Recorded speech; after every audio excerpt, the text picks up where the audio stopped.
Bismillahirrahmanirrahim. Assalamualaikum warahmatullahi wabarakatuh. Sebaik-baik figur sekali lagi yang harus kita contoh adalah baginda Rasul Muhammad SAW. Jika kita mencontoh orang lain, meskipun itu baik, tetapi nilainya tidak sebanding dengan kita langsung mencontoh kepada baginda Rasul Muhammad SAW. Bagaimana cara kita mencontohnya? Kan sudah tercantum di dalam hadis-hadis beliau, dalam sunnah-sunnah beliau. Kita membaca jangan yang tebal atau jangan yang terlalu sulit. Kita cukup membaca kitab yang sering kita dengar, yaitu kitab Riyadhus Shalihin. Itu sudah sangat bagus. Bahkan ada makalah, ada yang mengatakan siapa yang memahami bahkan sampai menghafal kitab Riyadhus Shalihin, maka dia sudah memahami setengah dari agamanya. Nah, kita contoh baginda Rasul, akhlaknya, budi pekertinya, dari apa yang kita baca atau dari apa yang kita dengar oleh guru-guru kita dengan nasihat, mau'izah, ceramah dan penyampaian lainnya. Salah satu contoh sekarang ini di pagi hari, bagaimana cara kita mencontoh Rasulullah SAW dari perilaku-perilaku beliau. Nah, sebagai motivasi bahwa Rasulullah diutus oleh Allah Subhanahu wa Ta'ala ke muka bumi ini tidak lain dan tidak bukan, yaitu untuk menyempurnakan akhlak manusia, agar menjadi manusia yang terbaik, agar menjadi manusia yang bermanfaat. Bukan hanya akhlak orang Islam, tetapi makhluk semuanya, manusia, bahkan as-sakolain, jin dan manusia, mencontoh baginda Rasul Sallallahu Alaihi Wasallam, dan mencontohnya itu pun bernilaikan ibadah yang balasannya, ganjarannya, pahalanya, kebaikannya sangat banyak dari Allah Subhanahu wa Ta'ala. Allah berfirman dalam surah Al-Qalam ayat 4, wa innaka la'ala khuluqin azim. Dan sesungguhnya kamu, wahai Muhammad, benar-benar mempunyai pribadi yang berbudi pekerti yang sangat agung. Innaka la'ala khuluqin azim. Kenapa Allah mengatakan begitu? Karena yang mengajarkan akhlak budi pekerti yang baik kepada Nabi Muhammad adalah ditanamkan langsung oleh Allah Subhanahu wa Ta'ala yang menciptakan akhlak-akhlak yang baik tersebut.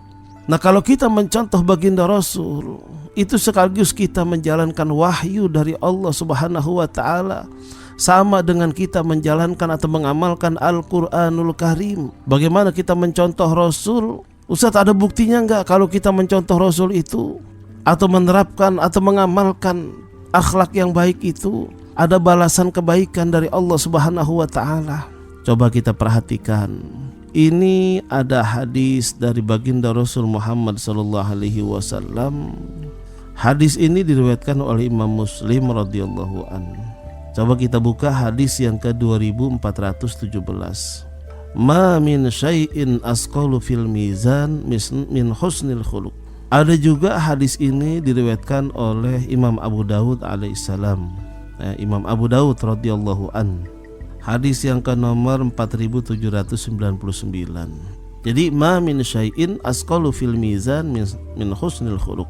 Tidak ada yang lebih berat dalam timbangan daripada akhlak yang baik. Ternyata mengamalkan atau merealisasikan atau menerapkan akhlak yang baik di tengah masyarakat atau manusia kepada Allah Subhanahu wa Ta'ala, atau juga kepada manusia dengan manusia bersosial, itu sangat berat timbangannya di sisi Allah Subhanahu wa Ta'ala. Ma min syai'in asqalu fil mizan min husnil khuluq. Tidak ada timbangan kebaikan yang lebih berat daripada akhlak yang mulia, akhlak yang baik. Nah, sobatku yang Allah sayangi, kita mungkin pernah mendengar takhfifun bil lisan wa asqalu fil mizan. Yang sangat ringan kita ucapkan tapi sangat berat di timbangan. Apa itu? Ucapan subhanallah walhamdulillah wala ilaha illallah wallahu akbar. Nah, ternyata ucapan ini adalah cara kita berakhlak kepada Allah Subhanahu wa Ta'ala. Dengan ucapan atau tasbih atau takbir tersebut, tahlil dan lain sebagainya, ternyata asqalu fil mizan, itu sangat berat di timbangan.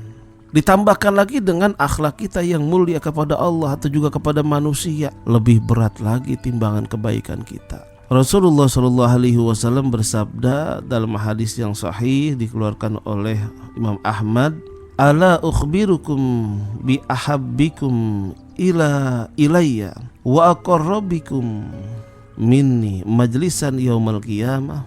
Fasakatal qaumu fa'adaha marratain aw salasan. Qala al-qaum na'am ya Rasulullah. Qala ahsanukum khuluqa. Yang artinya, apakah kalian ingin ku beritahukan orang yang paling kucintai dan paling dekat kedudukannya denganku pada hari kiamat nanti? Coba perhatikan kata-kata bi ahabbikum ilayya wa aqrabikum minni majlisan yaumal qiyamah. Orang yang paling dekat, orang yang paling Rasulullah cinta. Kan ini luar biasa nih. Yang paling dicintai oleh Rasulullah, yang paling dekat kedudukannya kepada Rasulullah pada hari kiamat nanti. Sampai para sahabat tercengang, apa gerangan sampai begitu besarnya ganjaran tersebut? Kemudian Rasulullah SAW meneruskan, di tengah diamnya para sahabat karena tercengang begitu besarnya ganjaran seperti itu, sampai beliau mengulanginya beberapa kali. Ada yang mengatakan 2 kali, ada yang mengatakan 3 kali. Ala ukhbirukum bi ahabbikum ilayya wa aqrabikum minni majlisan yaumal qiyamah. Ala ukhbirukum bi ahabbikum ilayya wa aqrabikum minni majlisan yaumal qiyamah. Berulang kali Rasulullah mengatakan begitu. Karena terperanjatnya para sahabat begitu besarnya, kira-kira apa sih? Sehingga mereka berkata, "Na'am ya Rasulullah, mau ya Rasulullah." Kemudian Rasulullah bersabda, yaitu orang yang terbaik akhlaknya di antara kalian. Ini hadis riwayat Imam Ahmad radhiyallahu an, ada juga dikeluarkan oleh Imam Bukhari radhiyallahu an, hadis yang ke-275 dalam Imam Bukhari ya. Kalau Imam Ahmad hadis yang ke-6735. Jadi sangat dahsyat pengamalan daripada akhlak yang mulia. Sampai Rasulullah mengatakan seperti itu, yaitu orang yang terbaik akhlaknya di antara kalian. Sampai Rasulullah SAW bersabda, "An-nasu ma'adinun kama'adinil fiddah wa zahab, khiyarukum fil jahiliyah khiyarukum fil Islam. Idza faqahu wal arwahu junudun mujannadah, fama ta'arafa minha at-talaf wa ma tanakara minha ikhtalaf." Manusia itu barang tambang seperti tambang perak dan emas. Orang yang terbaik di antara kalian waktu jahiliyah, merekalah yang terbaik dalam Islam jika ia memahami Islam. Arwah merupakan bala tentara yang dikumpulkan, maka yang saling mengenal di antara mereka akan bersatu dan yang tidak saling mengenal akan berselisih. Nah, kita memahami mukmin yang berakhlak mulia menyamai derajat orang-orang yang berpuasa dan mendirikan sholat. Dan manusia yang terbaik adalah manusia yang terbaik akhlaknya. Begitu pula mukmin yang terbaik adalah mukmin yang terbaik akhlaknya. Nah, dari sini kita bisa pahami bahwa berusaha mendapatkan akhlak yang mulia lebih baik daripada berusaha meraih emas dan perak. Begitu sobatku ya, mudah-mudahan kita termasuk orang mukmin yang terbaik karena kita mempunyai akhlak yang mulia. Seperti apa akhlak yang mulia? Coba nanti kita lanjutkan di season berikutnya, bagaimana realisasi kita berakhlak mulia sebagaimana Rasulullah SAW. Kurang lebihnya dari saya Al-Fakir Haji Muhammad Amin, mohon maaf. Hadanallahu wa iyyakum ajma'in. Wassalamualaikum warahmatullahi wabarakatuh.